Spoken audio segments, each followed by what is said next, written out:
Want my crown next? Israel! Will you not kill my descendants? Bury my name! I will not. You are my king. From 100 men. God is with me.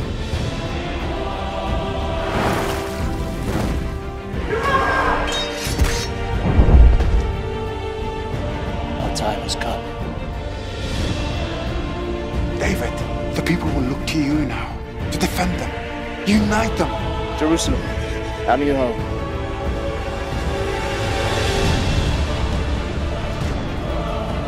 You took everything from your most loyal servant. You took his wife, then you took his life. You think God doesn't see everything? I am his chosen one.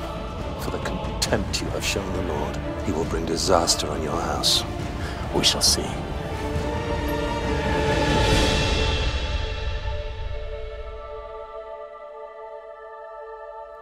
How are the mighty fallen? Pagi hari ini kita akan menggali lebih mengenai Raja Daud. Siapa Daud? Kalau saudara tahu, Daud raja. Tapi dia terkenal melakukan apa saudara?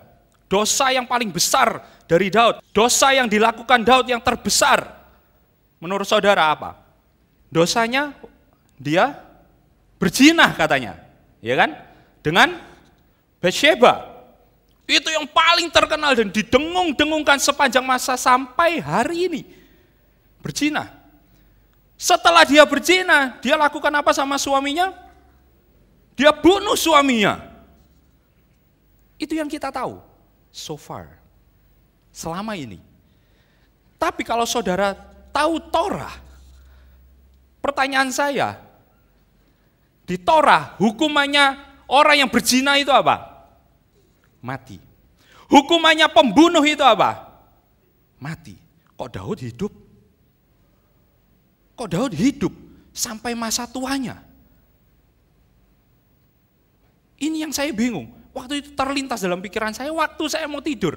Saya paling was-was kalau saya mau tidur, terus terlintas sesuatu. Terus Tuhan tuh bicara, kenapa? Biasanya saya nggak bisa tidur lagi. Kenapa? Muter terus saudara. Waktu itu hari itu juga saya nggak bisa tidur lagi. Saya langsung buka, saya langsung buka Alkitab, saya langsung bukain, saya baca lagi. Saya baca lagi, saya sampai nggak bisa tidur hari itu. Saya baca lagi, kan iya kenapa ya? Itu langsung terlintas gitu aja. Lah kalau kita tahu, apakah Daud ini orang yang tidak mengerti Torah? Apakah Daud ini orang yang tidak mengerti Torah? Saya cuma kutip sebentar saudara, dengan cepat kalau kita tahu. Saudara nanti boleh catat, Mazmur 18 ayat 20-23 yang menulis adalah Daud. Daud bilang kayak gini, Tuhan memperlakukan aku sesuai dengan kebenaranku. Ia membalas kepadaku sesuai dengan kesucian tanganku. Sebab aku tetap mengikuti jalan Tuhan dan tidak berlaku fasik terhadap Tuhanku. Perhatikan ayat berikutnya. Sebab segala hukumnya, Torah, kuperhatikan. Dan ketetapannya tidaklah kujauhkan daripadaku. Aku berlaku tidak bercela di hadapannya dan menjaga diri terhadap kesalahan. Berarti Daud ini orang yang mengerti Torah. Apakah dia tidak tahu kalau dia berzina, dia akan dihukum mati? Apakah dia nggak tahu kalau dia membunuh orang, dia akan dihukum mati? Enggak. Pasti dia tahu. Pasti dia tahu. Jadi pertanyaannya, jadi apa ini di sini? Gimana Daud bisa kok nggak dihukum? Gimana Daud sudah melakukan itu semua tapi dia nggak dihukum? Padahal kita tahu, kalau saudara lihat, saudara bisa catat juga di dalam Imamat 20 ayat 10. Bila seorang laki-laki berzina dengan istri orang lain, yakni berzina dengan istri sesamanya manusia, pastilah keduanya dihukum mati. Baik laki-laki maupun perempuan yang berzina itu. Bathsheba dihukum mati? Enggak juga. Kita lihat di Keluaran 21 ayat 12 sampai 14. Siapa yang memukul seseorang hingga mati pasti dihukum mati. Tetapi jika pembunuhan itu tidak sengaja melainkan tangannya ditentukan Tuhan melakukan itu, maka aku akan menunjukkan bagimu suatu tempat kemana ia dapat lari. Tetapi, perhatikan ayat 14-nya, apabila seseorang berlaku angkara terhadap sesamanya hingga ia membunuhnya dengan tipu daya, maka engkau harus mengambil orang itu dari mesbahku supaya ia mati dibunuh. Ini yang dikatakan Torah. Dan yang kita tahu selama ini, saya juga tahu dari kecil saya sekolah minggu, saya ikut diajarkan, wah Daud itu berdosa besar. Dia itu berzina dengan istri orang lain. Terus dia bunuh itu suami dari orang yang berzina dengan dia. Itu yang saya tahu juga saudara. Selama ini kita tahunya seperti itu. Iya. Oleh karena itu biasanya saya lihat ada banyak blog. Mereka tulis tentang cerita Daud dan mereka katakan seperti ini. Lihat, Daud aja yang kayak gitu, Tuhan ampuni. Daud yang, sorry kata-kata saya, Daud yang moralnya bejat seperti itu, Tuhan ampuni. Apalagi kita, gak apa-apa. Pokoknya nanti sebelum mati, minta ampun deh. Pasti diselamatkan sama Tuhan. Saya pernah baca ada tulisan seperti itu. Gak apa-apa nanti kalau kita sudah minta ampun di dalam Tuhan Yeshua, semuanya akan diampuni. Akhirnya ada banyak orang meremehkan akan firman Tuhan. Meremehkan akan dosa. Mereka, gak apa-apa dosa dikit-dikit. Daud aja kayak gitu lebih parah. Aku bohong-bohong dikit, gak apa-apa. Bohong sama berzina, gak ada apa-apanya. Gak apa-apa. Aku nipu, tuh Daud membunuh. Gak apa-apa, gak apa-apa. Nanti minta ampun, bisa Tuhan ampuni. Gampang, gampang itu. Seringkali itu yang ada di dalam pikiran orang-orang Kristen.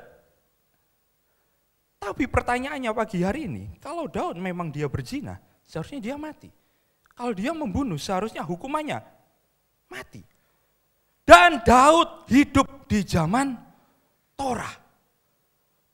Torah ini benar-benar dilakukan, benar-benar di istilahnya enforce. Enforce itu apa? Kayak harus dilakukan. Seperti kalau saudara tahu bayangannya, karena hukum itu kan saya bilang hukum itu berubah.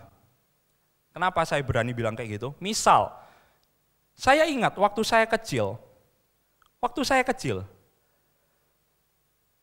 saya itu kalau naik mobil, boro-boro pakai sabuk pengaman. Mobilnya itu enggak ada sabuk pengamannya, saudara. Waktu saya kecil. Apa ditangkap sama polisi? Enggak tuh.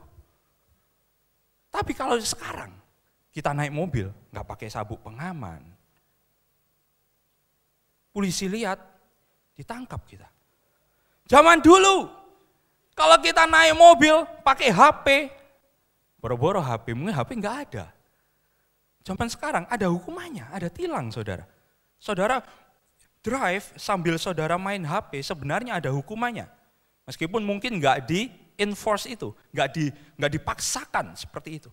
Tapi Daud, di zaman Daud, dia hidup di era di mana Torah itu dilakukan. Torah itu menjadi hukum negara. Nah, ini yang akan kita lihat pagi hari ini. Apakah benar? Makanya saya kasih pertanyaan. Apakah benar Daud itu seorang pendosa seperti yang kita kira? Apakah benar Daud itu seorang pezina seperti yang kita kira? Karena kalau kita lihat di dalam firman Tuhan, seperti kisah Uza. Saudara tahu Uza? Waktu itu tabut perjanjian oleh Daud mau dipindahkan dan dinaikkan kereta. Waktu itu Uza itu ada di samping kereta itu. Terus sapinya yang narik itu kepleset saudara. Kepleset tabutnya itu mau jatuh. tabut Tuhan itu mau jatuh. Usai ini baik sebetulnya saya pikir. Kenapa? Namanya mau jatuh ya kan, saudara misal jalan gini nih, ada kelihatan orang mau jatuh, gitu kan. Pasti saudara tolong. Saya pernah lihat satu CCTV ada anak tuh jatuh dari lantai berapa, dari eskalator. Tapi di bawah ini, CCTV ini ada anak muda dia lagi makan gini. Terus dia lihat, wah langsung dibuang makanannya, dia tangkap anak itu. Mungkin usaha itu seperti itu. Dia gitu. Tapi nggak sengaja dia pegang tabut Tuhan. Tuhan marah, langsung usaha itu mati di tempat. Mati di tempat. Tuhan itu seperti itu. Contoh lain, anak-anak Imam Eli. Anak-anak Imam Eli dia tidur dengan wanita-wanita yang melayani di depan kemah pertemuan. Ya, anak-anak Imam Eli tidak menghormati persembahan yang dibawa oleh bangsa Israel di hadapan Tuhan. Ya, tapi apakah anak-anak Imam Eli membunuh? Tidak ditulis. Tapi toh anak-anak Imam Eli dihukum mati oleh Tuhan. Mati akhirnya oleh pedang. Miriam sakit kusta. Dia ngomong sama Musa seperti itu.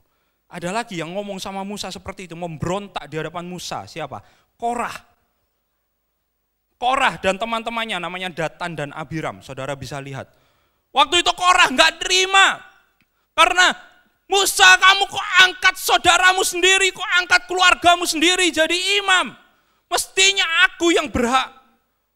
Terus Korah ngajak sebagian besar dari umat Israel memberontak terhadap Musa. Dan apa yang terjadi? Bumi terbelah jadi dua, mereka masuk ke dalam terus nutup lagi saudara. Bayangin. Bumi kebelah, tanah ini buka, mereka masuk ke dalam terus nutup lagi. Tuhan itu seperti itu. Tuhan itu seperti itu. Nadab dan Abihu, anak-anak dari Harun. Mereka persembahkan api yang lain. Apa yang terjadi sama mereka? Sama, mati. Mati. Dan Daud hidup di era seperti itu. Kenapa dia enggak mati? Kenapa dia enggak mati? Apa Tuhan enggak adil? Kok yang ini dimatiin, yang ini enggak? Kok yang ini dihukum mati, yang ini enggak? Apakah Tuhan enggak adil? Enggak. Tuhan itu adil.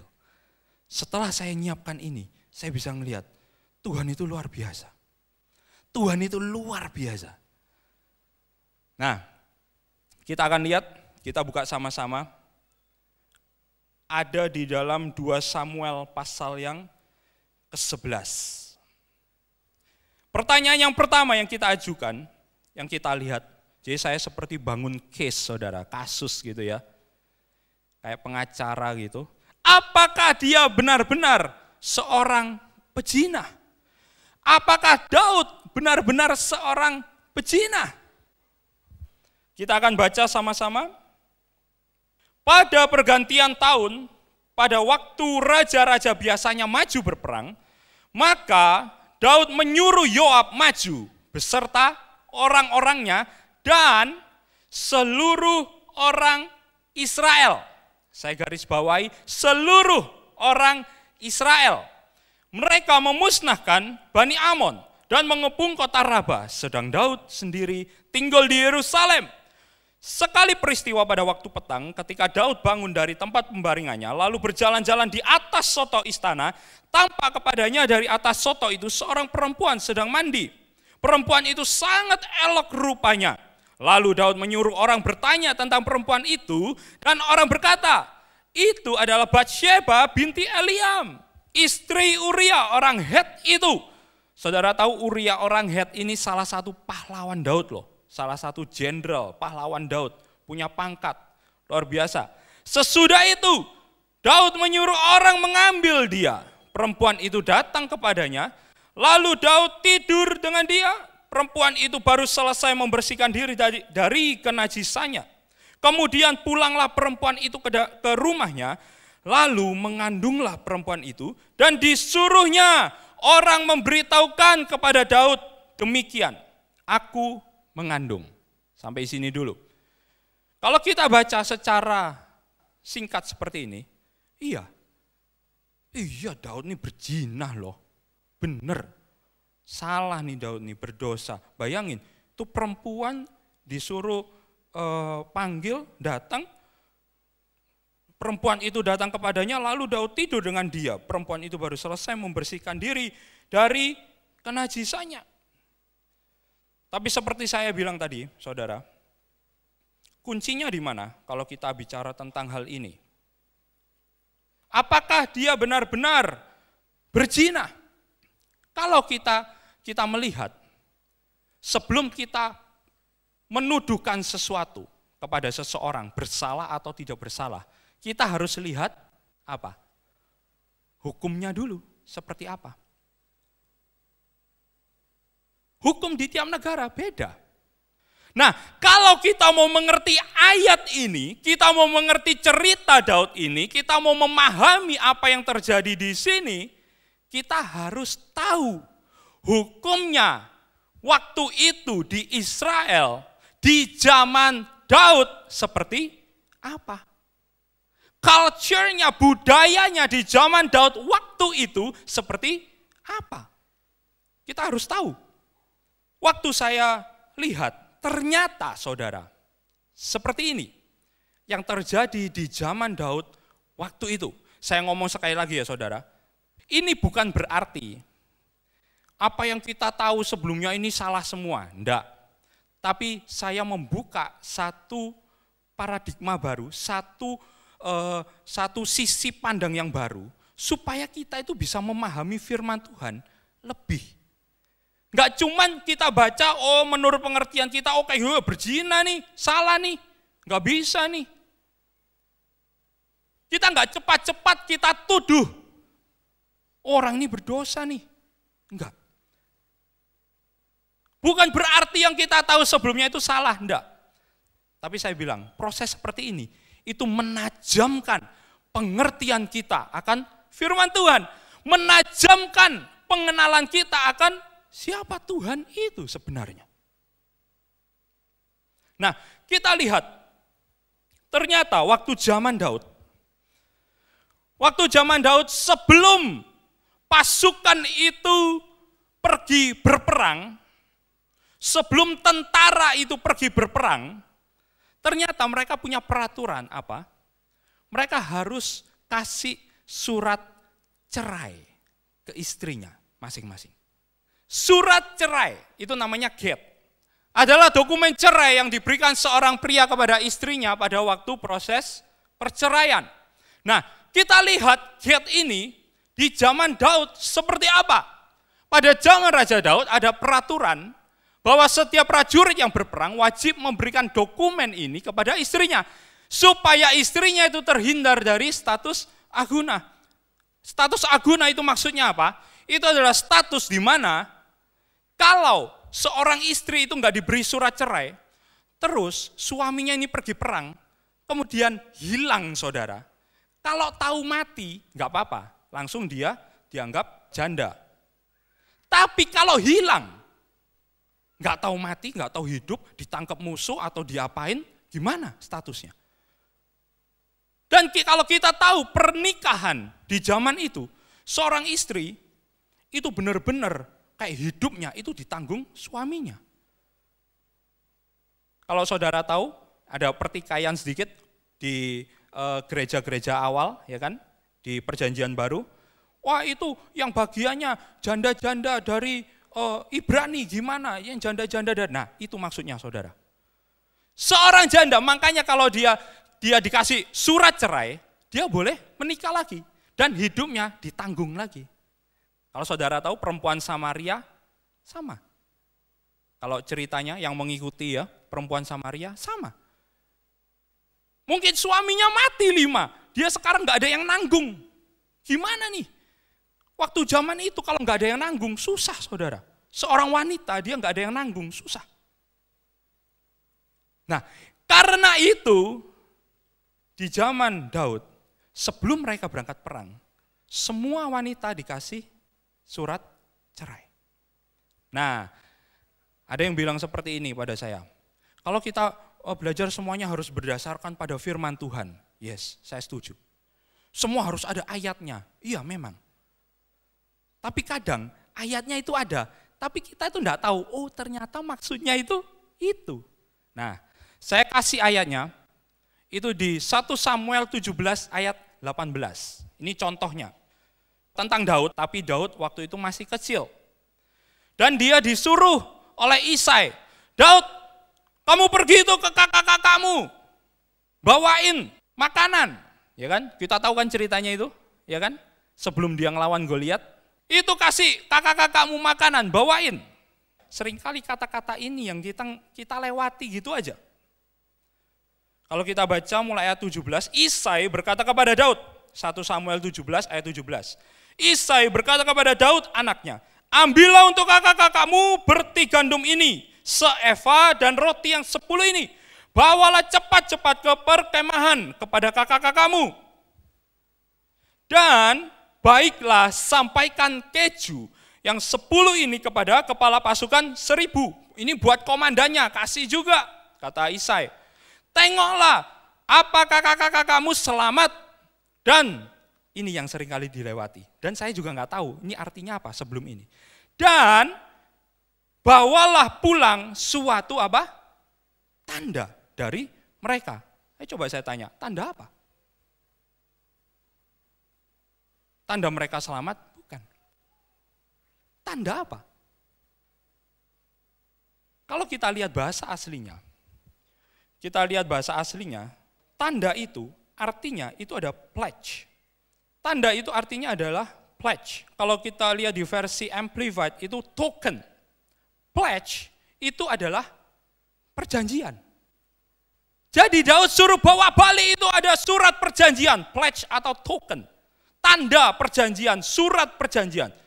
Pertanyaan saya, surat perjanjian apa? Ternyata ini saya enggak ngerti sebelum ini juga saudara. Tapi kalau saudara nanti lakukan research sendiri silakan. Saudara lihat komentar yang ada tentang hal ini. Jadi ada Alkitab ya, Alkitab ini kita baca. Tapi kalau kita kurang jelas kadang-kadang ada komentar. Kita bandingkan dengan bahasa lain, kita lihat bahasa aslinya, artinya seperti apa. Dan kalau saudara lihat komentaris, mereka bilang apa? Ini perjanjian antara suami dan istri. Jadi kalau perjanjian antara suami dan istri apa? Masa Daud kamu ambil itu surat nikahnya kakakmu? Ya ngapain? Ya kan? Ngapain Daud kamu susul kakakmu ambil itu surat nikahnya? Buat apa? Ngurus akte lahir anaknya? Nggak mungkin saudara. Yang ada Daud disuruh ambil kemungkinan besar kiat ini. Karena sejak zaman Saul, peraturan ini sudah diberlakukan. Sejak zaman Saul sudah diberlakukan. Sebetulnya ada juga ditemukan, jadi kalau kita mau lihat budaya satu negara, kita lihat wilayah sekitarnya. Yang ditemukan itu di daerah Akkadian. Di daerah Akkadian itu ada sebuah tablet yang isinya surat cerai dari panglima buat istrinya. Ditemukan di arkeologi. Memang bukan di Israel ditemukannya. Ditemukannya di Akkadian. Tapi Akkadian itu dekat banget sama Israel. Dan budayanya kurang lebih mirip. Bahkan bahasanya mirip, ya kan? Tapi saudara lihat konsonannya. Konsonannya sama. Sebagian besar bahasa mereka mirip. Budaya mereka mirip-mirip. Karena itu kita bisa tahu, oh kalau di sekitar sini budayanya seperti ini, kira-kira waktu zaman itu budayanya seperti itu. Jadi sebelum berangkat perang, dan saudara lihat kalau di 2 Samuel 11 tadi, wah kalau gitu berarti seisi Israel itu janda semua waktu berangkat. Terus gimana kalau ada laki-laki lain gini-gini apa segala macam? Wah bahaya dong. Justru itu saudara lihat, sebenarnya yang berangkat itu siapa di 2 Samuel 11 ayat 1? Seluruh orang Israel. Berarti maksudnya kalau zaman Ibrani yang dihitung orang, ini mohon maaf ya, sekali lagi ini karena kita belajar budayanya waktu itu. Yang dibilang orang itu laki-laki.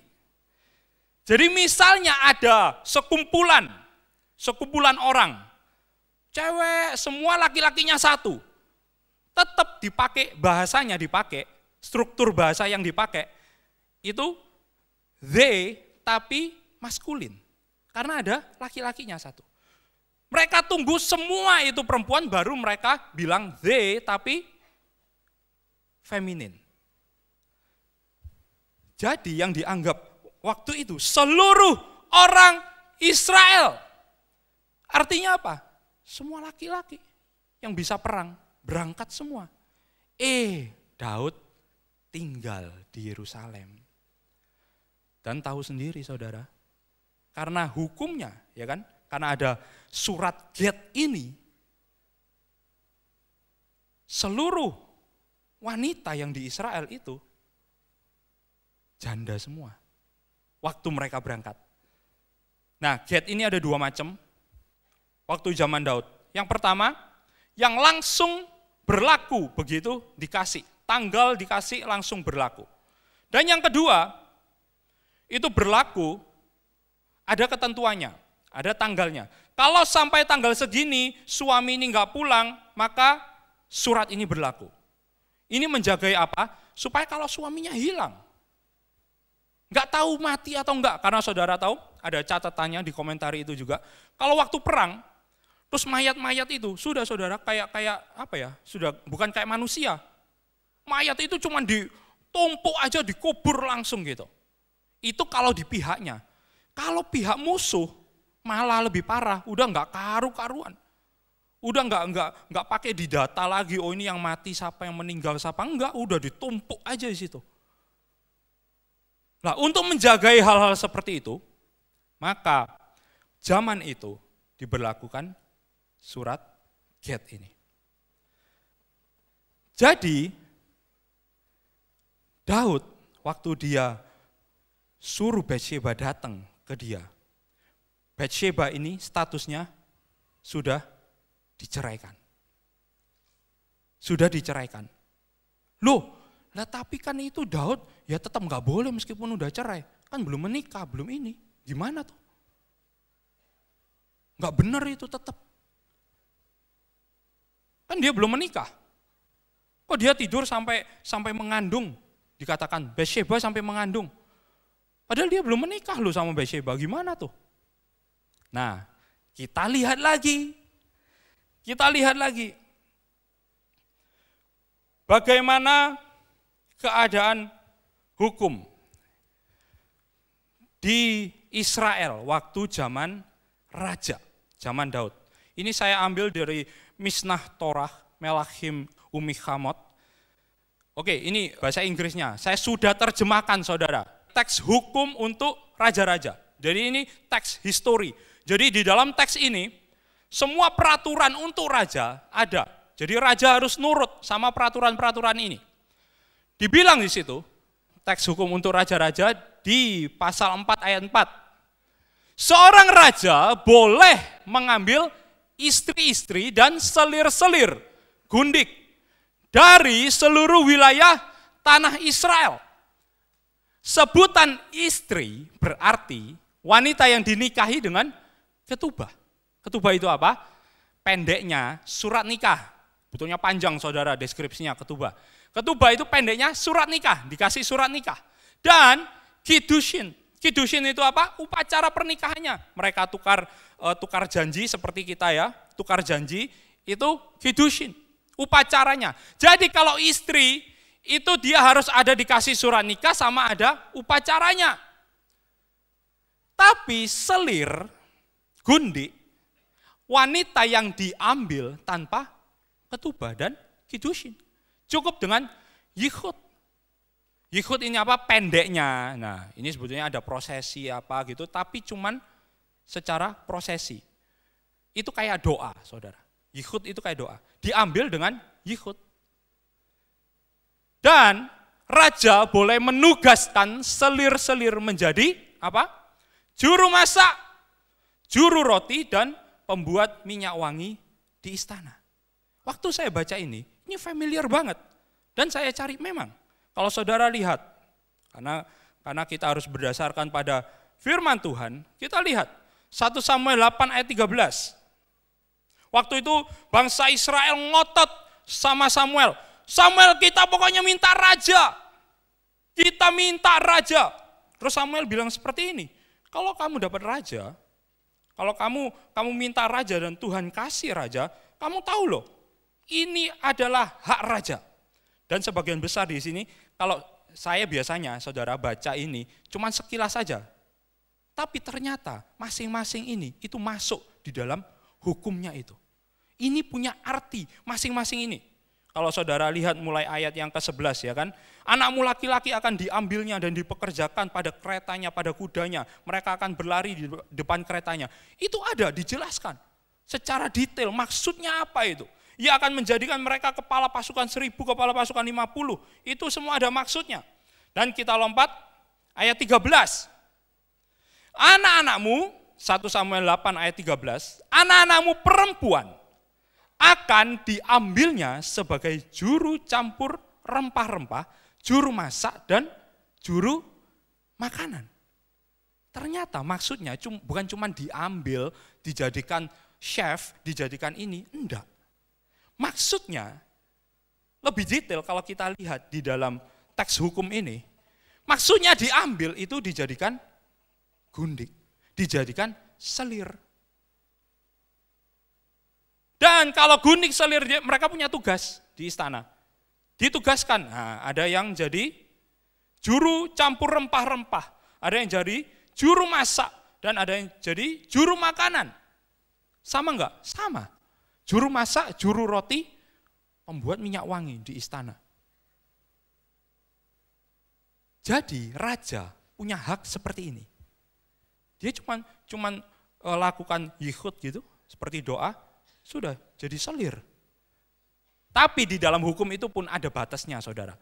Bukan sampai wah nggak ada batasnya, berarti semua boleh diambil seluruh negeri, enggak. Di dalam hukumnya ini pun kalau saudara baca semuanya itu ada batasnya.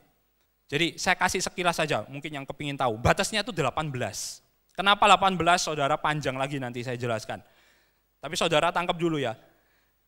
Jumlahnya harus 18. 18 itu maksudnya apa? Total. Istri plus selir itu harus 18. Aturannya seperti itu. Lah kok Salomo bisa ribuan? Nah, itu sesi lain lagi ya kan. Sekarang kita lagi ngomong Daud. Ya kan, itu sesi lain lagi. Salomo kok bisa 1000? Nah, kita nanti mungkin next time kita bicara tentang itu. Tapi jumlahnya harus 18. Harus 18.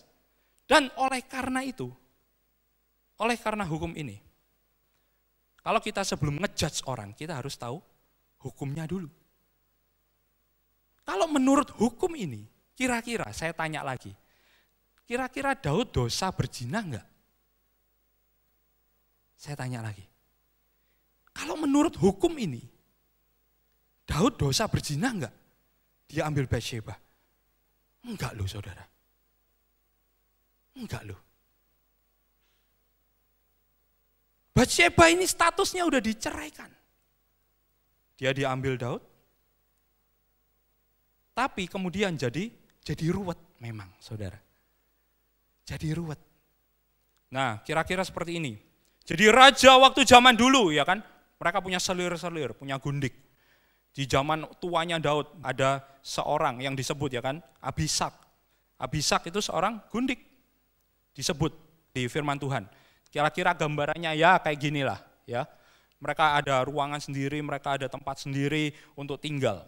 Nah, berikutnya kita tahu sebelum ini Daud itu berdosa yang pertama berzina. Tapi kalau kita lihat tadi tanda tanya besar apakah Daud itu memang benar-benar berzina. Bagaimana dengan tuduhan yang kedua?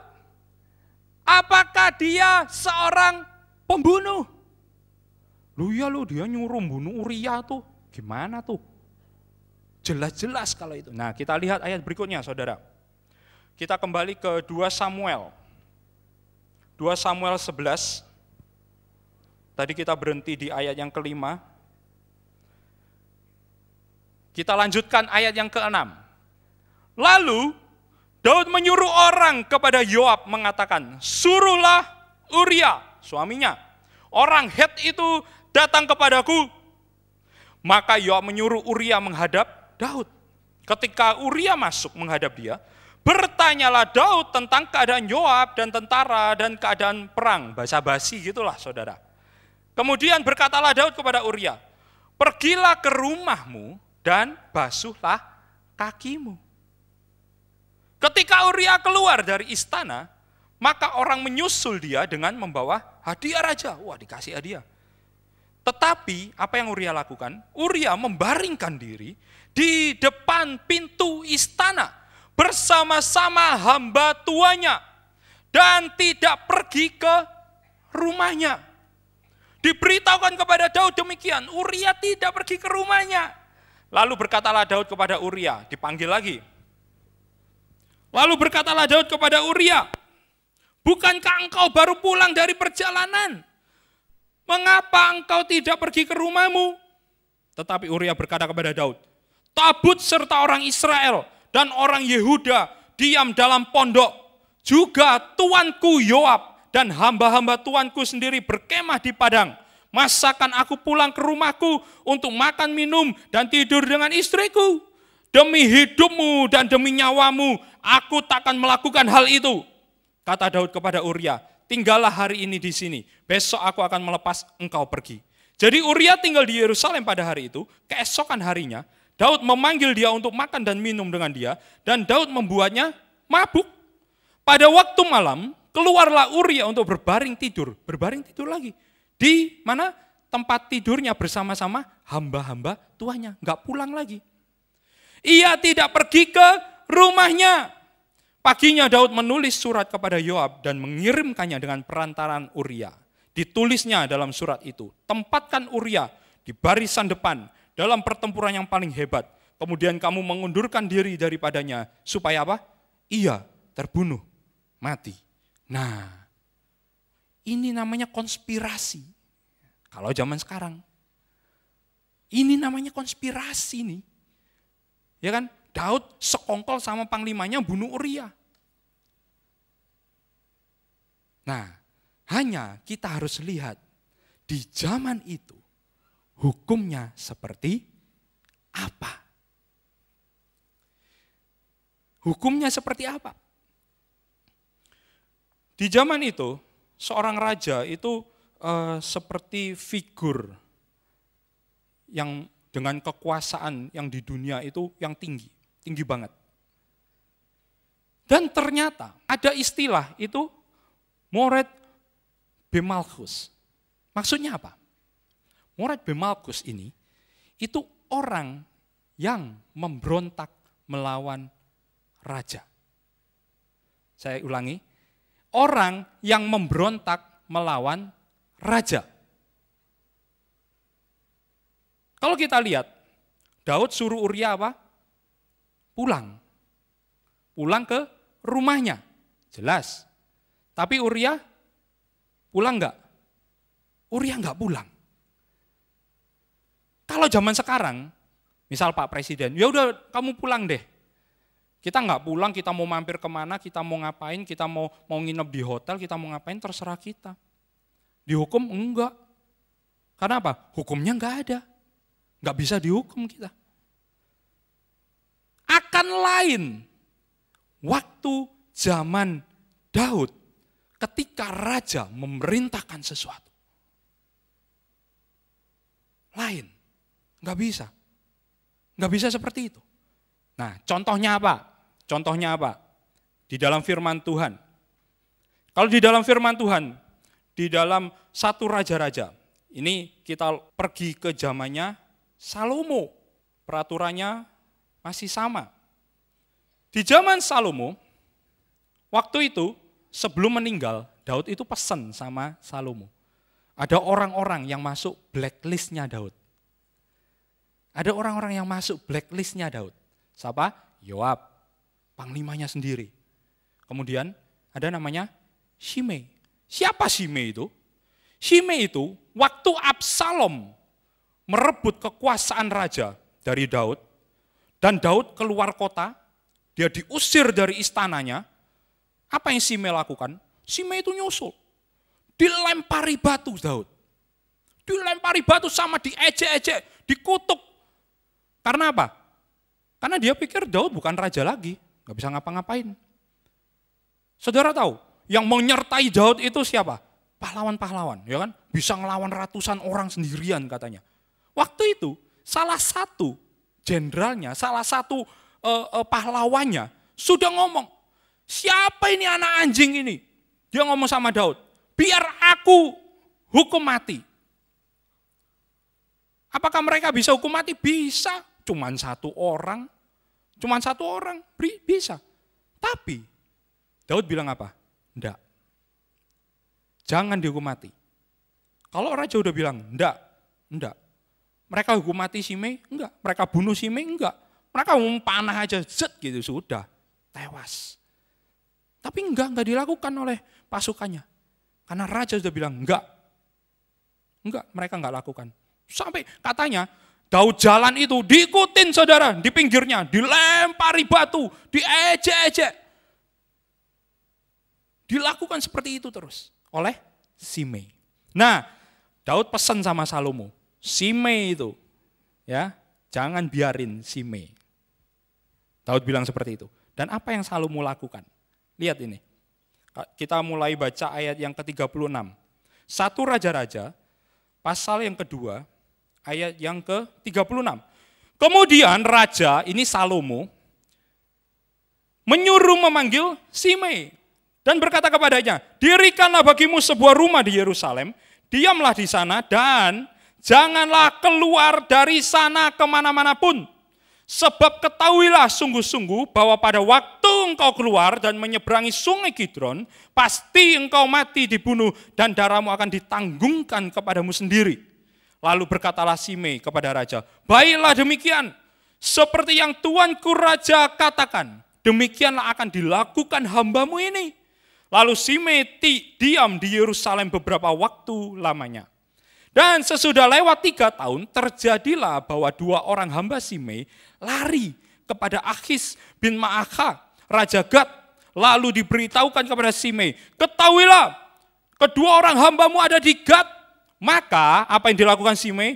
Berkemaslah Shimei, dipelanainya keledainya dan pergilah ia ke Gad kepada Akhis untuk mencari hambanya itu.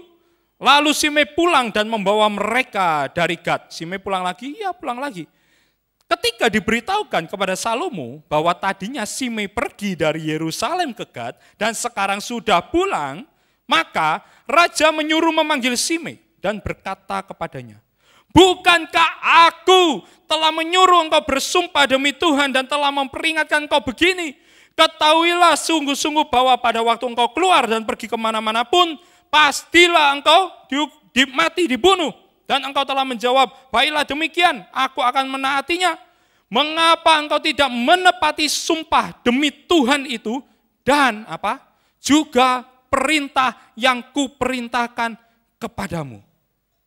Pendeknya, kemudian Salomo kasih perintah kepada Benaya bin Yoyada.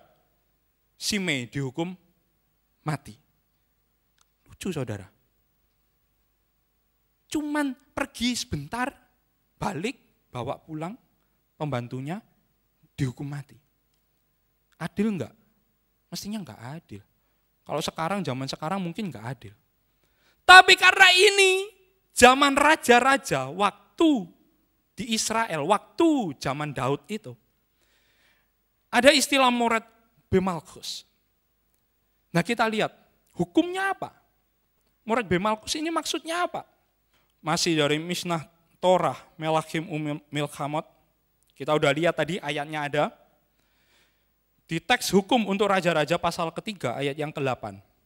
Siapapun yang melawan raja Israel boleh dibunuh oleh raja. Bahkan ketika seseorang diperintahkan raja untuk pergi ke suatu tempat dan kemudian menolak. Atau raja memerintahkan jangan meninggalkan rumah dan ia pergi. Orang yang melanggar ini diperkenankan untuk dihukum mati. Raja bisa menghukum dia apabila menghendakinya. Seperti tertulis di Yosua 1 ayat 18. Saudara kalau lihat di Yosua 1 ayat 18 juga sama. Setiap orang yang menentang perintahmu. Yosua itu dianggap waktu itu figur yang paling tinggi juga kekuasaannya. Jadi meskipun belum raja ya saudara. Tapi waktu itu Yosua dianggap yang tinggi juga. Dan dikatakan seperti apa? Setiap orang yang menentang perintahmu, perintah Yosua, akan dihukum mati. Ini cikal bakalnya hukum ini. Sama halnya siapapun yang mengejek atau mempermalukan raja, bisa dihukum mati oleh raja. Hanya raja tidak boleh menyita harta miliknya. Apabila demikian dianggap pencurian. Jadi, kalau kita lihat, kita kembali ke 2 Samuel, pasal yang ke-11. Kita lihat apa yang dilakukan Uria. Daud suruh Uria, kamu pergi ke rumahmu, basuhlah kakimu. Ketika Uria keluar dari istana, orang menyusul dia dengan membawa hadiah raja. Tetapi apa yang Uria lakukan? Uria membaringkan diri di depan pintu istana bersama-sama hamba tuannya. Dan tidak pergi ke rumahnya. Kalau saudara ingat hukumnya tadi. Kalau raja perintahkan, pergi kemana? Meskipun kita nggak tahu, suruh apa, nggak bisa. Pergi ke sana, kita harus ke sana. Kalau enggak, cuman kayak gitu memang, iya memang. Cuma kelihatannya perkara sepele. Tapi sama, kalau dibalik, seperti Simei dan Salomo. Salomo bilang, jangan pergi kemana-mana. Simei pergi, dihukum mati. Kalau kita lihat, apa yang Daud lakukan? Daud masih kasih kesempatan berikutnya. Pergi ke rumahmu, basuhlah kakimu. Tapi Uria keluar, dia tidur bersama hamba-hamba tuanya, tidak pergi ke rumahnya. Lalu berkatalah Daud kepada Uria, bukankah engkau baru pulang dari perjalanan? Mengapa engkau tidak pergi ke rumahmu? Ayat 11, Uria jawab apa seperti Daud? Tabut, serta orang Israel dan orang Yehuda diam dalam pondok. Juga tuanku Yoab dan hamba-hamba tuanku sendiri berkemah di padang. Kalau saudara posisikan dalam posisi Daud waktu itu. Daud sudah perintahkan, Uria kamu pulang ke istrimu. Uria enggak ngelakuin. Istilahnya misal ya.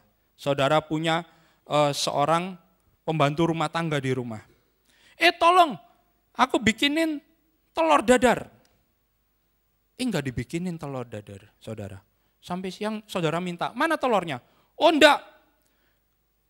Saya enggak bikinin telur dadar karena saya sendiri belum makan. Saya mesti masak buat saya sendiri. Duh, saudara yang jadi atasannya, saudara mikir gimana? Sing genai. Ya enggak? Posisikan diri saudara di posisi Daud. Seringkali orang-orang posisikan di posisi Uria. Karena apa? Enggak ngerti hukumnya seperti apa. Tapi saudara posisikan di posisi Daud. Daud sudah suruh, Uria kamu pulang ke istrimu, ke rumahmu. Terus Daud tahu Uria nggak pulang. Loh, gimana sih Uria ini? Panggil lagi, Uria kenapa kamu nggak pulang ditanyai. Oh enggak, karena apa? Tuanku Yoab aja, bayangin, tuanku Yoab aja, ini sendiri sudah ada saudara, ada peraturannya. Kalau ada raja di situ, saudara nggak boleh sebut yang lain, yang di bawah raja itu tuan. Karena yang paling tinggi raja. Kalau di ruangan ini misal di ruangan ini ada raja, saudara nggak bisa sebut yang lain itu tuan, selain raja. Itu sudah dianggap kurang ajar sama raja. Waktu itu Uria bilang apa? Tuanku Yoab, tabut perjanjian aja, tidur di kemah. Masa aku tidur di rumahku sama istriku? Nah, pertanyaan saya sekarang, berdasarkan hukum yang ada, kira-kira, ini poin yang kedua, kira-kira Daud berdosa enggak kalau membunuh Uria? kira-kira Daud berdosa enggak kalau dia membunuh Uria? Hukumnya bilang apa? Terserah raja loh. Raja boleh hukum mati, boleh enggak. Terserah raja. Raja boleh melakukan apa saja yang dia mau. Kalau seseorang itu memberontak, melawan raja, mengejek, menghina raja. Hukumnya seperti itu. Di Yosua ditulis seperti itu. Salomo dia lakukan seperti itu. Dan itu hukum yang ada di zaman itu. Jadi dari dua hal, kalau kita lihat apakah yang pertama Daud itu berzina? Saya rasa enggak. Kalau kita menghukum seseorang harus ada hukumnya. Berdasarkan hukum apa orang itu salah? Yang kedua, apakah Daud berdosa membunuh? Saya rasa juga enggak. Jadi ini sampai ke poin yang ketiga. Apakah Daud berdosa? Saya bilang, ya, Daud berdosa. Masalahnya, dia berdosa apa? Kalau kita lihat di Mazmur 51, ya kan, saudara lihat, kalau nanti baca di rumah, Mazmur 51 itu ditulis Daud waktu Nathan itu datengin dia, menegur dia tentang Batsheba. Setelah dia menghampiri Batsheba, dibilang seperti itu. Dibilang, Daud bilang, iya Tuhan, aku ini berdosa, ampuni aku. Daud berdosa, yes, saya bilang. Iya. Daud berdosa, ya Daud berdosa. Tapi masalahnya bukan berzina, bukan membunuh. Daud berdosa, ya. Daud salah, ya. Tapi bukan berzina, bukan membunuh. Jadi dia dosa apa? Nah ini gambarnya kalau orang berkabung saudara ya. Dia berdosa, dia menyesal. Daud itu menyesal, dia berdosa. Tapi kalau kita lihat, kita kembali ke 2 Samuel 11. Ayat yang ke-26. Ketika didengar istri Uria bahwa Uria suaminya sudah mati, maka merataplah ia karena kematian suaminya itu. Setelah lewat waktu berkabung, maka Daud menyuruh membawa perempuan itu ke rumahnya. Perempuan itu menjadi istrinya dan melahirkan seorang anak laki-laki baginya. Lihat ayat ini. Tetapi hal yang telah dilakukan Daud itu adalah jahat di mata Tuhan. Kok tetapi? Waktu saya baca ini, kok tetapi ya? Mestinya, misal, ini mencakup semua yang Daud lakukan. Dan semua hal yang sudah Daud lakukan itu jahat di mata Tuhan. Atau kalau misalnya dia salah berzina, dia salah membunuh, sebenarnya ini ditaruh di atas. Setelah cerita Uria dibunuh, maka semuanya itu jahat di mata Tuhan. Tapi kok ayat ini tulis, tapi kata-kata, tetapi hal yang telah dilakukan Daud itu adalah jahat di mata Tuhan. Ini ditaruh setelah apa? Setelah lewat waktu berkabung, maka Daud menyuruh membawa perempuan itu ke rumahnya. Perempuan itu apa? Menjadi istrinya dan melahirkan seorang anak laki-laki baginya. Baik enggak? Baik dong kelihatannya. Oh itu perempuan suaminya udah mati, dia hamil sekarang, ya dibawa, dinikahi jadi apa? Istri. Bukan jadi gundik loh saudara, jadi istri. Jadi istrinya. Baik enggak? Baik. Masuk akal enggak? Kalau kelihatannya ini baik. Tetapi hal yang telah dilakukan itu adalah jahat di mata Tuhan. Kelihatannya baik. Tetapi yang dilakukan Daud itu jahat. Apa yang jahat? Kita baca, kita lihat reaksinya Daud. Setelah Nathan cerita, jadi ia mengambil anak domba betina kepunyaan si miskin, memasaknya bagi orang yang datang kepadanya itu. Pasal 2 Samuel 12 ayat yang kelima.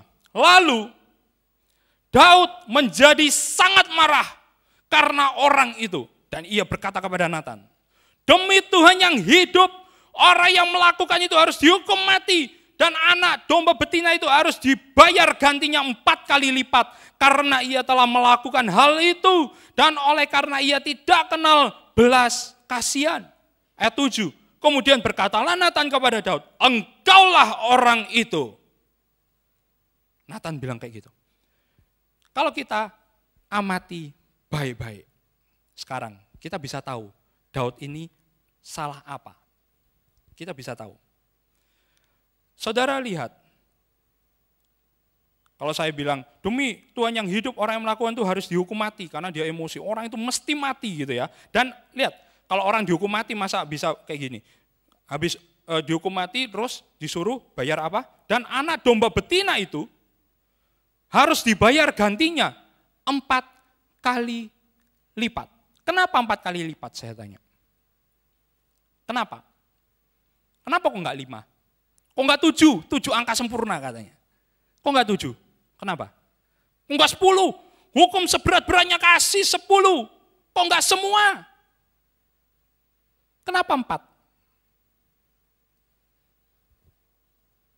Kenapa Daud bilang harus dikembalikan 4 kali lipat?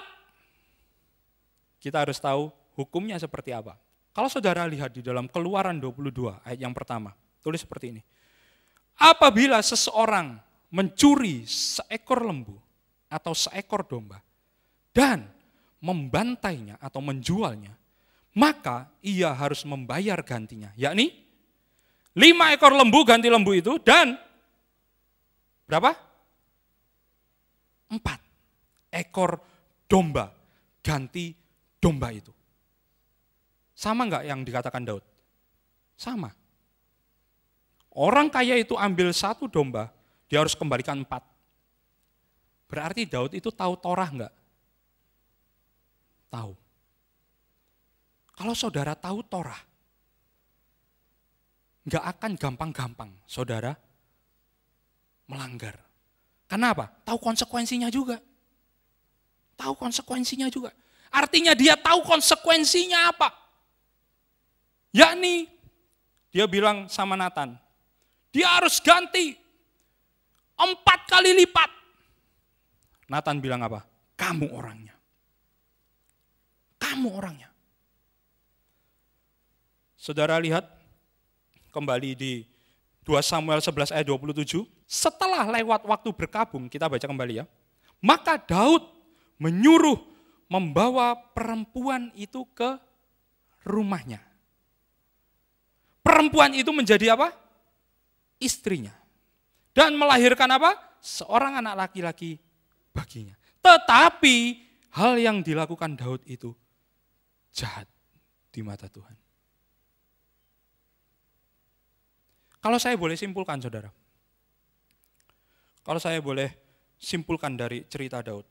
Daud ini seorang yang pintar saya bilang. Luar biasa. Daud ini luar biasa. Dia tahu Torah.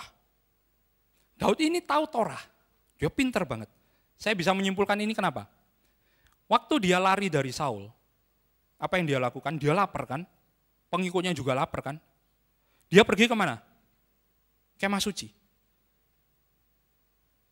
Dia lakukan apa? Dia minta roti persembahan. Roti yang kudus. Kalau saudara tahu hukumnya, roti itu haknya siapa? Imam. Bukan haknya Daud. Itu kenapa dia nggak langsung datang? Toh imamnya lo takut sama dia, ditulis seperti itu. Imam Abiatar itu takut sama Daud. Toh dia nggak datang ambil gitu aja, enggak. Dia datang ngomong sama imam, aku ini lapar, orang-orangku ini juga lapar. Ya apa ya? Karena roti itu haknya imam, terserah imam mau diapain. Itu kenapa dia minta ke imam. Dia enggak langsung ambil. Kalau dia langsung ambil, dia salah. Tapi dia minta sama imam. Mam, ini bukan imam, namanya Abiatar ya. Ya saya ngomong cepat aja. Mam, gitu ya. Saya ini lapar, belum makan berapa hari. Tolong dong. Meskipun imam ini takut, tapi udah, bawa dah. Ada pedang enggak? Udah kasih roti minta pedang. Tuh ada pedangnya Goliat, ambil dah. Imamnya bilang seperti itu. Dia salah enggak? Enggak. Jadi dia tahu Torah. Dan dia tahu gimana menghadapi Torah. Dia tahu. Karena itu, dia enggak bersalah. Kalau saya boleh simpulkan. Dia nggak salah berzina. Enggak, lolos. Dia nggak salah membunuh. Lolos. Tapi Tuhan mungkin gini, lah Tuhan yang buat Torah. Tuhan akhirnya gini, kamu mau pinter-pinteran sama aku? Gak bisa. Tuhan bilang, langsung Nathan ke situ. Dan kalau saudara lihat tadi, lihat kalimat yang paling bawah. Sama halnya siapapun yang mengejek atau mempermalukan raja bisa dihukum mati oleh raja. Tapi lihat kalimat berikutnya. Hanya raja tidak boleh menyita harta, mengambil harta miliknya, possess. Tulisannya seperti itu. Menyita harta miliknya atau kepunyanya, possessionnya diambil. Tidak boleh. Apabila demikian dianggap apa?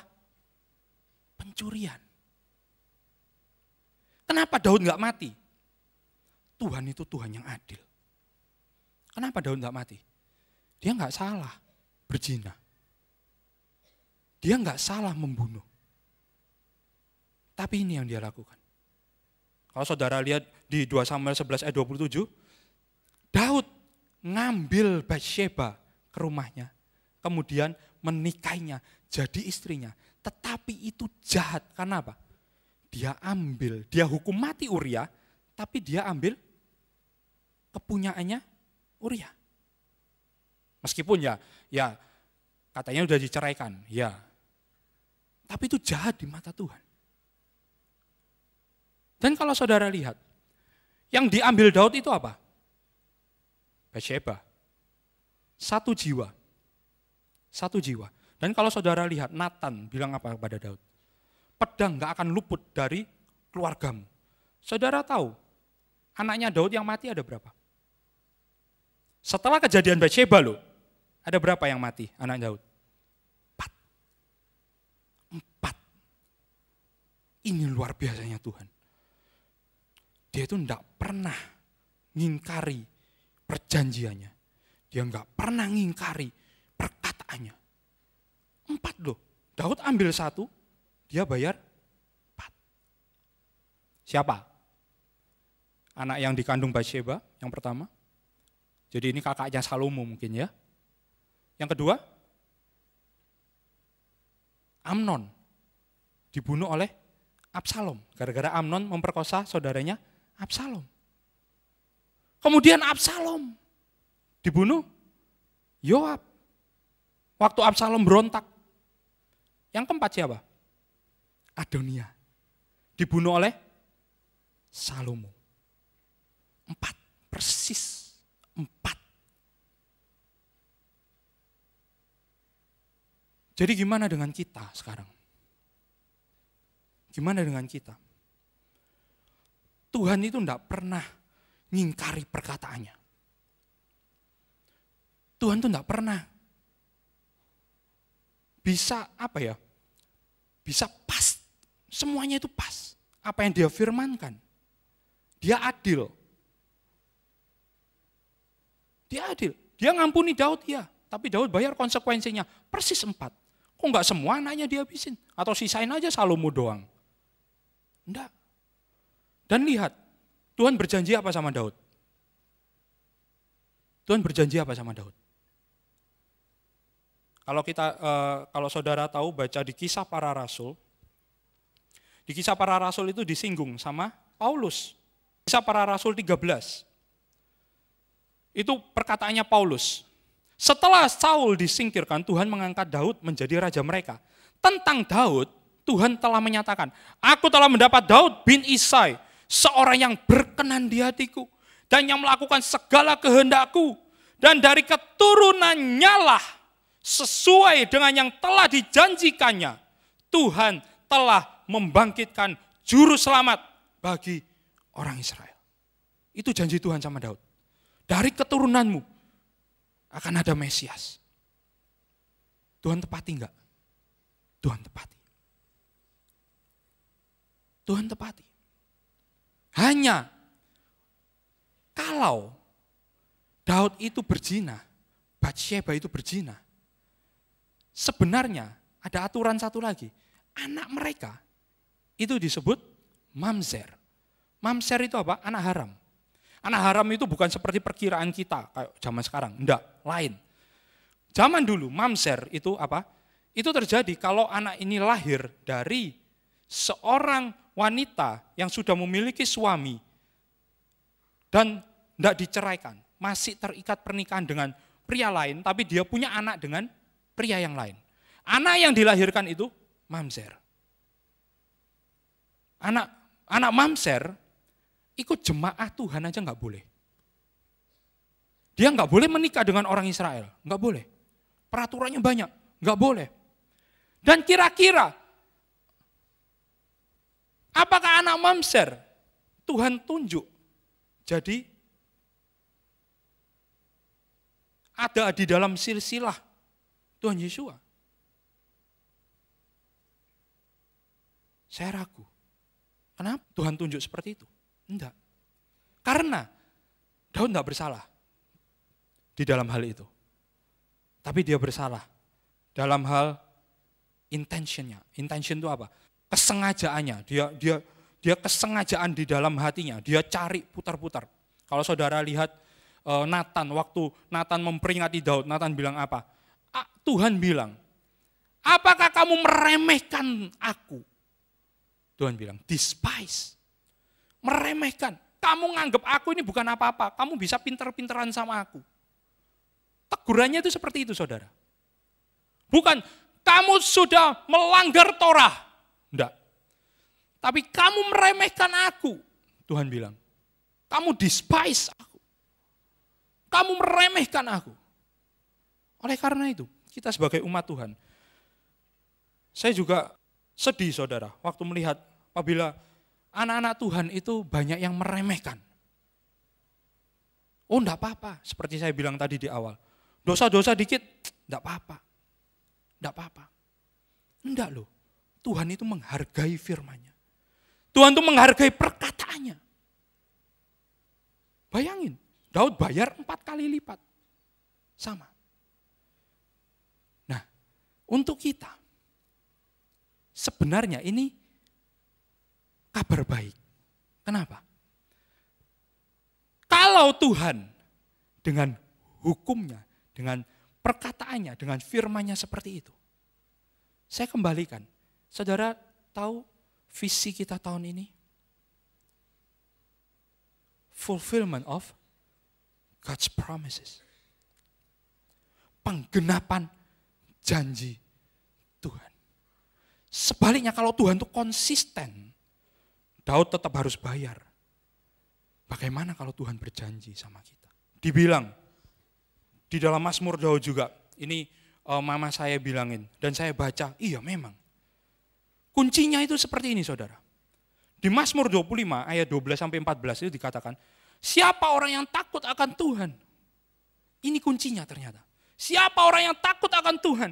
Kepadanya Tuhan menunjukkan jalan yang harus dipilihnya. Orang itu sendiri akan menetap dalam kebahagiaan dan anak cucunya akan mewarisi bumi. Tuhan bergaul karib dengan orang yang takut akan Dia. Dan perjanjiannya diberitahukannya kepada mereka. Kuncinya takut akan Tuhan. Seperti Daud, dia takut akan Tuhan. Dia salah, dia ditegur. Ya Tuhan, aku berdosa terhadap Engkau. Daud bilang, terhadap Engkau, hanya terhadap Tuhan saja. Mazmur 51, aku berdosa. Karena apa? Ada dosa terhadap manusia, dosa terhadap Tuhan. Taunya dari mana? Imam Eli waktu dia peringatkan anak-anaknya. Kalau kamu berdosa terhadap manusia, Tuhan itu jadi mediatornya. Tapi kalau kamu berdosa sama Tuhan, siapa yang jadi mediatornya?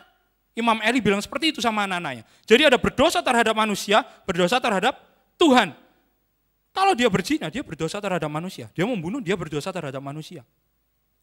Tapi Daud bilang apa? Aku berdosa hanya terhadap Engkau. Hanya terhadap Engkau. Aku nyuri jiwa dari Engkau. Dia bertobat, dia takut akan Tuhan. Dia tahu Torah. Dia jalan berdasarkan Torah. Dan Tuhan tetap menepati perjanjiannya. Perjanjian Tuhan.